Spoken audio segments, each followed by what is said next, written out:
from the Honorable Minister, Shri Buggana Rajendranath, the Finance Minister of Andhra Pradesh. Thank you so much, sir, for making time out of your demanding schedule and sparing time for us. I request you to please be here and share a few words with us.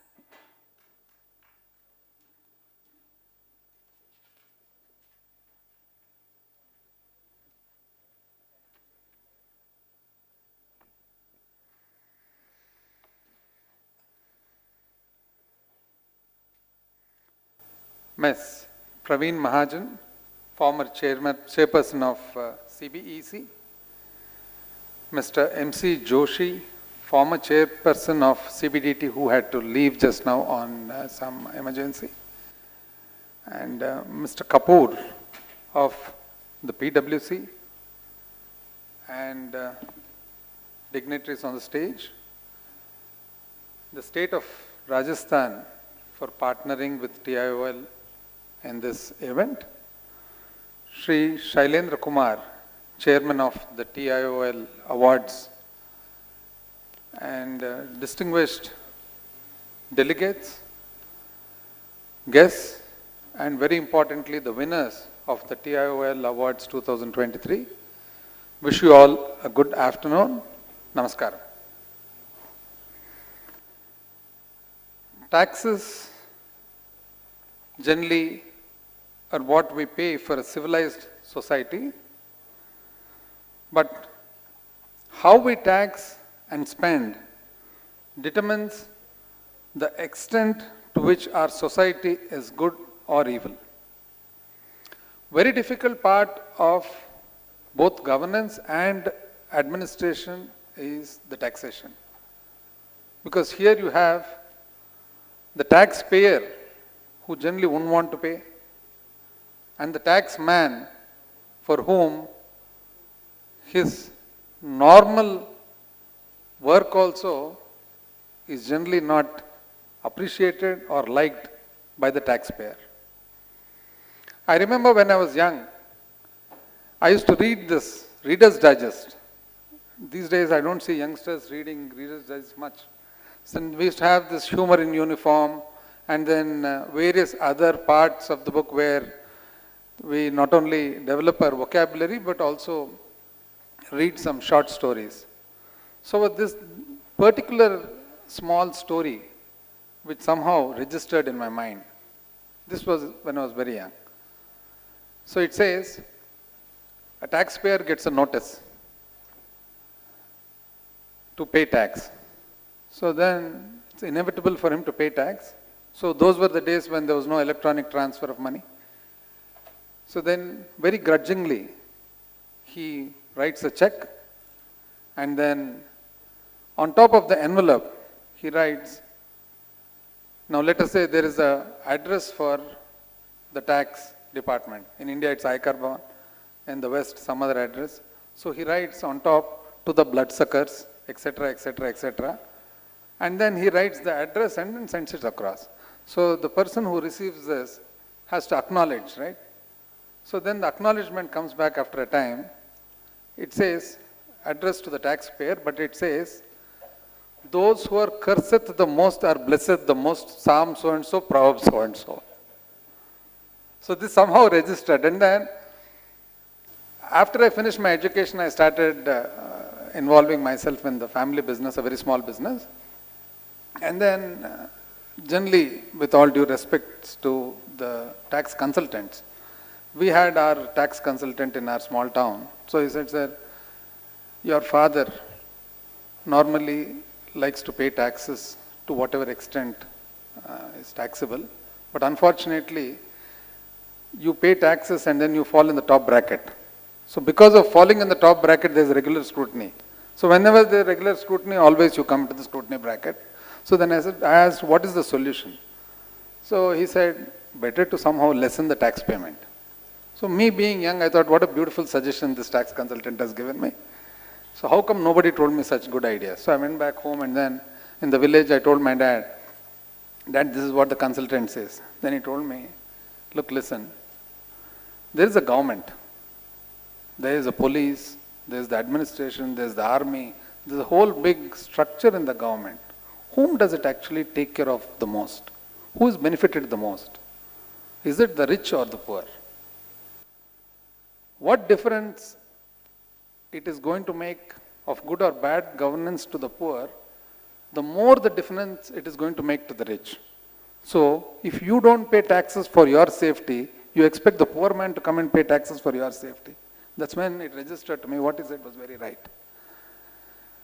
And then, however, in our country, most of the tax, either the rates of tax or the way tax is collected, in spite of the principles of the Laffer curve, we have certain ways of collection of taxes.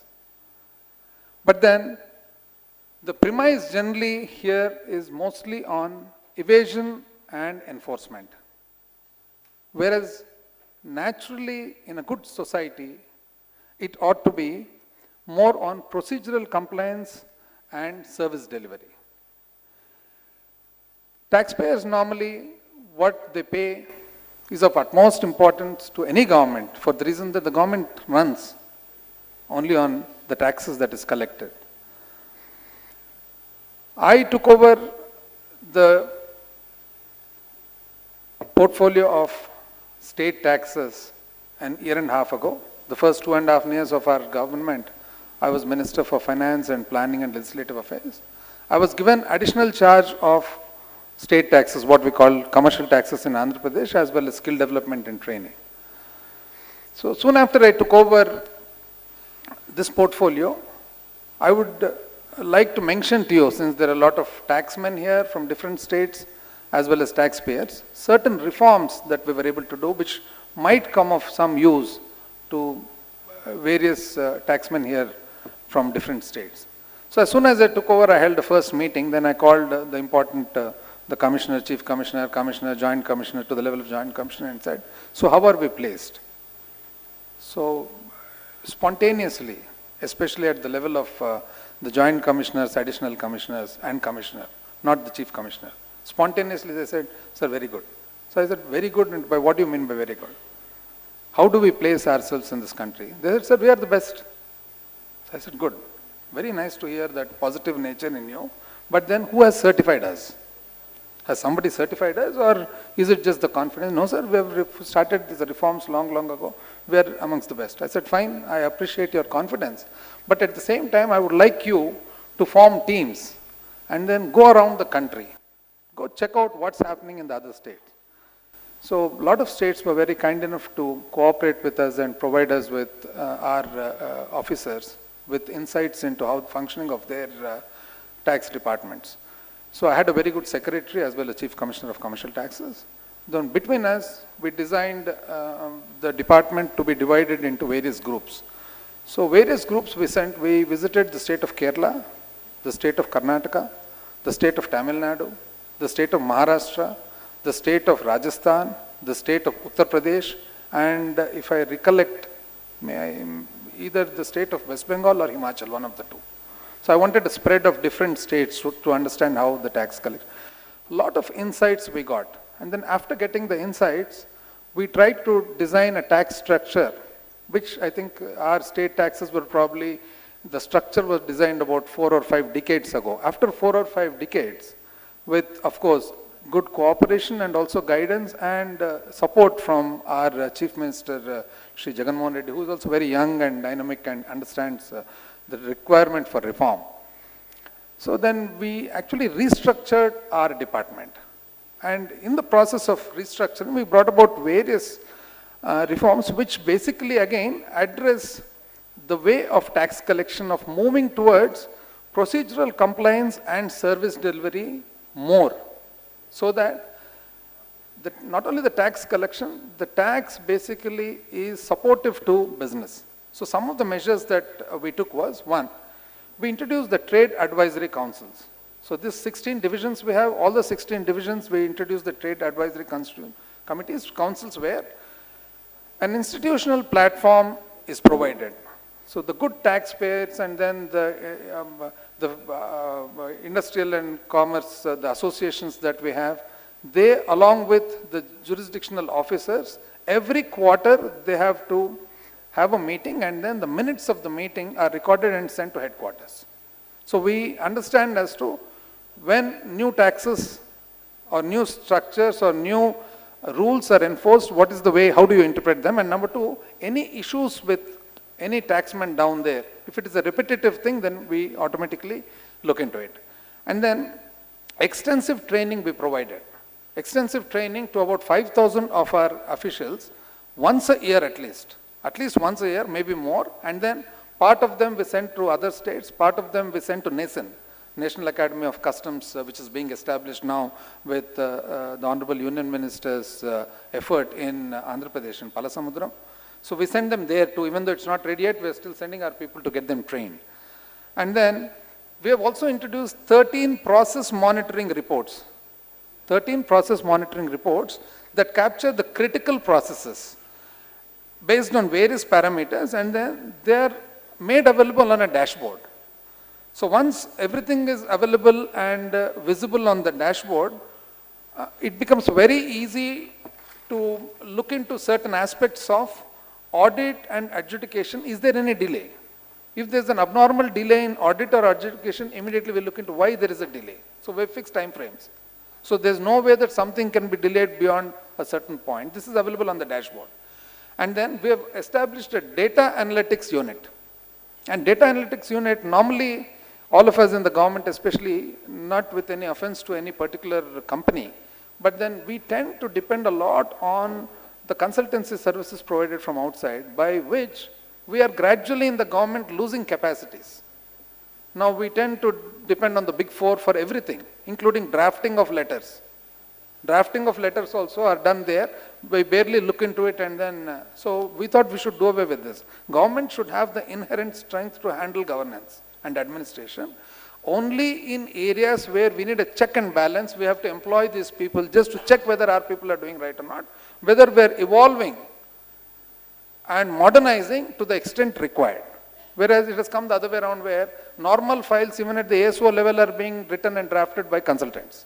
So we thought we should do away with it, and we were very surprised. We got this entire data analytics unit designed by people working in Andhra Pradesh State Taxes Department who actually have an engineering background. They've done a wonderful job. And then here, through this data analytics unit, we analyze data through statistics, and then we have identified certain patterns of tax evasion, which are the ones that are more likely to happen, which are the ones where larger amounts are happening. So based on this, the output of the data comes. That data analytics output, then we use it during the actual implementation of the tax. Now, scrutiny, audits, inspections, all are centralized. There's no way where previously the jurisdictional officers at the division level used to take decisions. No. It has to come from top. And even if somebody down there wants to do an audit or an inspection or a scrutiny or a vehicular check, they have to inform headquarters and take it from there. And the basis on which we tally this is only through the data analytics unit output. So this is what we have done. Then faceless registrations. Now more or less Andhra Pradesh we have faceless registration. And then scrutiny automation tool. We have actually developed a scrutiny automation tool where 18 parameters are reconciled. And over a period of time, we intend to make the scrutiny automation tool available to the taxpayer, so that the taxpayer and the consultant, they themselves can check whether they're in line with the requirement or not, so that we don't need to go and do scrutiny. So these are some of the things. And then we also have a legal cell. Normally most of our tax issues get stuck, and as we know how the system works, then we go and we have to stand in line near the GP, and then the GP says come tomorrow, and then come day after. So the matters stay there, and after a while they become so old and we have so much of legacy that becomes difficult to actually go through them. So we have now a special team of legal help within the department who assist both the GPs and also the councils. So we have that established that. And then over a period of time, the GST administration that has been struggling to control this fake registrations created by fictitious companies, and then the ITC claims and the shell companies and the fake e-bills generation, most of that actually a result of informal and then cash transaction in our country. somehow I think this data analytics will be a lot of help in handling this particular issues that are there. And basically what we feel is, what I feel is, over a period of time to build opinion so that such practices have to be stigmatized. Because it's very difficult for us to keep on doing this regulation beyond a point where the taxpayer himself has to actually understand the importance of conforming with the requirement. Because the tax base of India, if we notice, I think now presently the country's tax base when compared to a GSDP as a percentage is around 10 or 12. And if we include the state's taxes also, the other taxes of the states, VAT, etc., together we still are around that 16 to 18% of GDP, which actually in a developed country has to be in the range of 30 to 40. So we should plan to reach at least the 20-30% of GDP in the near future, because the services sector, one other area where the state taxes actually do not have that much of exposure to the law and the rules concerning the services sector, where I think Government of India taxation and then state taxation, they have to interact better to be able to address this issue.